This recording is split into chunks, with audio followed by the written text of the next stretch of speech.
The root of all discrimination is a want of being treated special.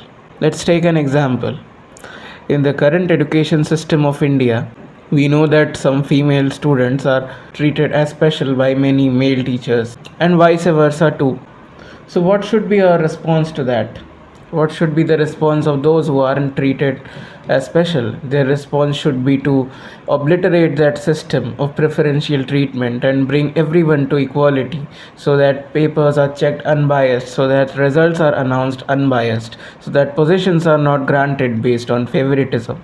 But what is their response in reality? They want a piece of that favoritism for themselves too. Their response is not, this person along with me is not getting favored, so let's obliterate the system entirely. No, they will say that, let me try to extract something for myself out of that, and only then will I try to obliterate the system. But before that, let me try to extract any sort of value in that. And if that is not softness, if that is not perversion of the highest order, in which you hope to benefit from the exploitation of others so that you may get something, then if it is not perversion, if it is not a failure of the system, then I can't tell you what it is.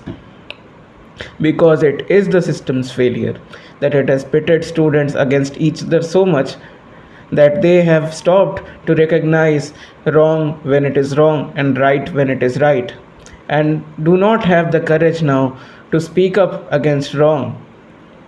That is a violation of the fight that our freedom fighters gave, of the sacrifices that they made for us to be educated. That is a spit on the sacrifices of people like Jyotiba Phule, like Savitribai Phule, like Bhagat Singh, like Subhash Chandra Bose, like Gandhiji, Jawaharlal Nehru, everyone. That is a spit on the spirit of every person out there. Those people spent days, months, and years in jails because they were fighting for the freedom of India. And now we have gone so depraved individually that we want to extract benefit from a system that we know is wrong and is harming us, but still keep on holding to that in the hope of extracting some benefit, so that we may safeguard ourselves, insulate ourselves from the imminent collapse that these kind of systems have.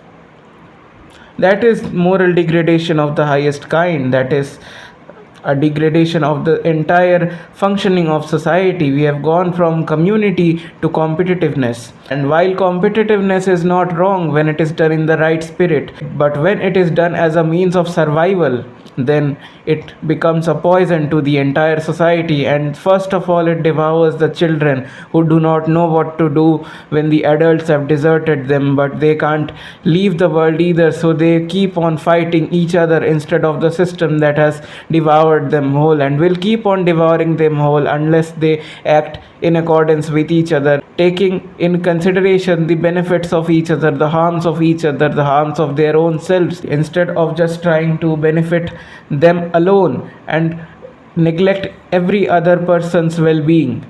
Until that is stopped, then there is no hope for this society. But the solution, the only solution to this, is that we have to go into community building structures again. We cannot hope to continue our civilization on this semblance of false hope that capitalism provides us, that this individualistic competition provides us, because at the end the numbers on the share market, the numbers of GDP, the number of nominal GDP and everything is an imaginary number. The real thing is the nature. We are part of nature, we are ourselves nature. There is no denying that fact.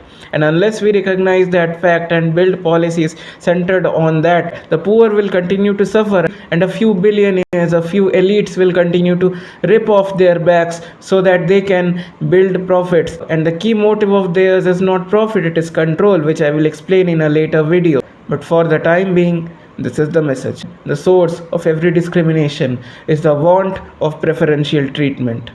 This feeling of that person is giving preferential treatment to that other person, why cannot he give that to me? No, it is wrong. If a teacher is favoring some other candidate but not you, then it is wrong. And if you are favored, it will still be wrong. You should work to obliterate the entire system and ensure fairness for all. And if you are truly capable, then you wouldn't need that inequality, that favoritism. You won't need that. And that is the farthest place away from dignity you can be, to rely on favoritism to get benefits for your skill, for your talent. Choose dignity before survival. That way, you can ensure that many others survive too. By choosing indignified survival over dignity, you are ensuring that you don't thrive and others don't survive.